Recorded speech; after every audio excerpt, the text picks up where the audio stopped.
Hello दोस्तों, इस संसार में आपके पास खोने के लिए है ही क्या। हर व्यक्ति कहीं ना कहीं डरता है, दुखी रहता है कि मैं अपने नियर एंड डियर वंस, परिजन के लोगों को, अपने लोगों को खो दूंगा, या वो मुझे खोएगा या मैं उसे खोऊंगा, या पैसा मुझे छोड़ेगा या मैं पैसे को छोड़ूंगा, या सफलता मुझे छोड़ेगी या मैं सफलता को छोड़ूंगा। तो आज के इस वीडियो को सुनने के बाद आपकी आंखें खुल जाएंगी। ओम अज्ञानति मिरंदस्य ज्ञानंजन शलाकया, क्योंकि ज्ञान के अंजन से आपके चक्षुओं को एक नया दृश्य देखने को मिलेगा।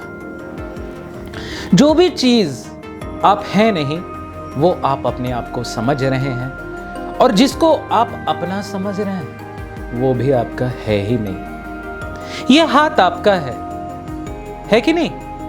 क्या ये हाथ आप हैं? नहीं ना। वैसे ही ये चेहरा आपका है, बट क्या आप ये चेहरे हैं? इसी तरह यह शरीर आपका है, बट क्या आप ये शरीर हैं? नहीं। भारतीयता तो आपका सिटीजनशिप है, इंजीनियर या डॉक्टर ये आपका प्रोफेशन है, मेल या फीमेल ये आपका जेंडर है। ये सब बाहरी उपाधियां हैं, बट आप कौन हैं? आप ये शरीर नहीं है, आप आत्मा हैं। गीता में इसको आत्मा, बाइबल में इसको सोल, और इस्लाम में इसको रूह कहा गया है। हम आत्मा हैं और जीवेर स्वरूप है कृष्ण नित्यदास, और आत्मा का एक ही काम है परमात्मा की सेवा।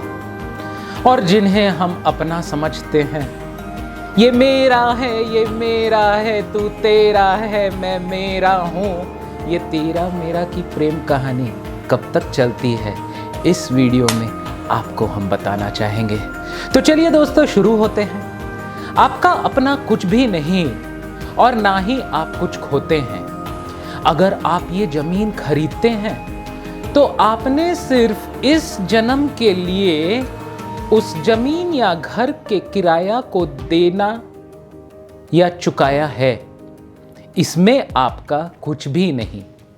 अगर आपने कार खरीदा है तो जितने दिनों तक कार रहेगी या आप रहोगे, उतने ही दिन तक कार का किराया आपको चुकाना है। इसके बाद आपका कुछ भी नहीं। अगर आपने किसी से शादी किया हो और आपने उसका संग प्राप्त किया हो, तो जब तक परिस्थितियां या मृत्यु आपको अलग नहीं करती, तब तक आपने बस एक दायित्व को निभाने का प्रण किया है, 7 फेरों में अग्निदेव के चारों तरफ। इसमें किसी को भी एक दूसरे पर स्वामित्व या हक दिखलाने का अधिकार नहीं।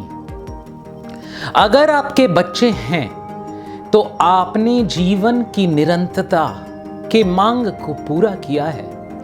जब तक मृत्यु नहीं आती, इसमें आपका स्वामित्व कुछ भी नहीं।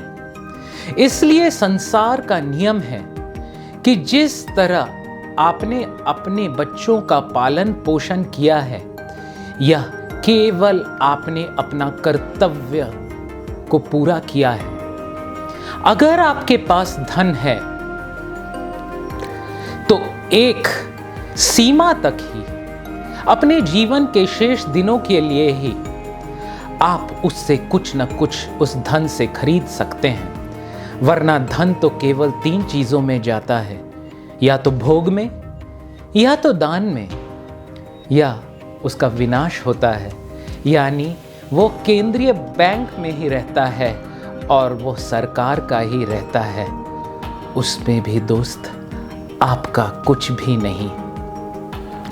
अगर आप कहीं काम करते हैं और सेवानिवृत्त रिटायर हो जाते हैं, तो अपने जीवन के शेष दिन के लिए आपको पेंशन मिलता है, और आपके मृत्यु के बाद वो पेंशन भी आपका नहीं रहता, और वह भी आपका नहीं।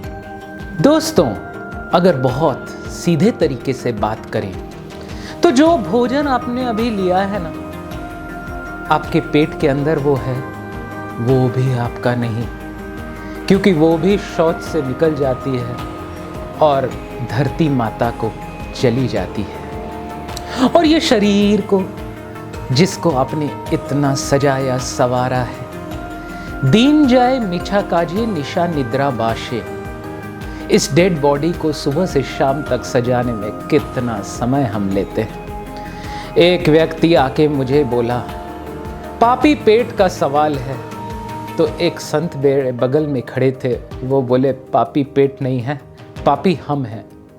और जीवन समाप्त होने पर इस शरीर का कण कण भी पंच महाभूत में विलीन हो जाता है।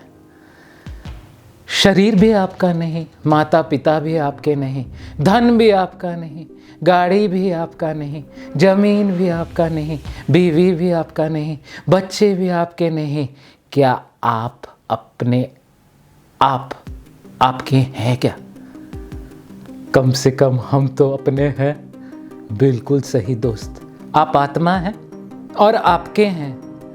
थोड़ा सही कर दे, आप आत्मा है और आपके नहीं है, परमात्मा के हैं। तो इसीलिए योग का मतलब है युज, आत्मा और परमात्मा का मिलन, और ये ही जीवन का ध्येय है। दोस्तों, काफ़ी सीरियस टॉपिक पे बात हो गया, तो एक छोटे से चुटकुले के साथ ख़त्म करते हैं। एक बार मैं एक कपल के घर पे गया।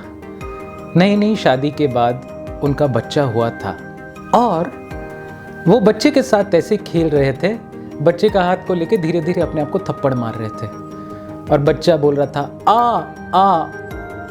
तो माता को लगा मोह के कारण माँ कर रहा है और पिता को लगा बा कर रहा है। तो दोनों ने मुझे बोला, डॉक्टर साहब बताइए ना, ये बा बोला या माँ? मैंने बोला वो तो बताना थोड़ा मुश्किल है, लेकिन मैं एक बात जरूर बोल सकता हूँ। एक पेन ने पेपर पे कुछ लिखा, तो आप बताइए, आप माँ और बा पे झगड़ रहे हैं, राइटिंग किसका है? पेन जो कि लिखा है या पेपर जिसमें लिखा गया है? दोस्त, आप हैरान हो जाएंगे कि कृष्ण गीता में बोलते हैं, अहम बीज प्रदः पिता। आपके पिता, पिता के पिता, पिता के पिता के पिता, पिता के पिता के पिता के पिता के पिता के पिता कौन है? सबसे परम पिता परमात्मा है। तो राइटिंग न तो पेन का होता है न पेपर का होता है, राइटिंग तो उसी का होता है जो पेन से पेपर पे लिखता है, जो कि स्वयं परमात्मा भगवान है, कृष्ण है। आपको बहुत बहुत धन्यवाद। अगर इस वीडियो पे आपका कोई भी प्रश्न हो, आप उसे कमेंट बॉक्स में लिख सकते हैं। धन्यवाद।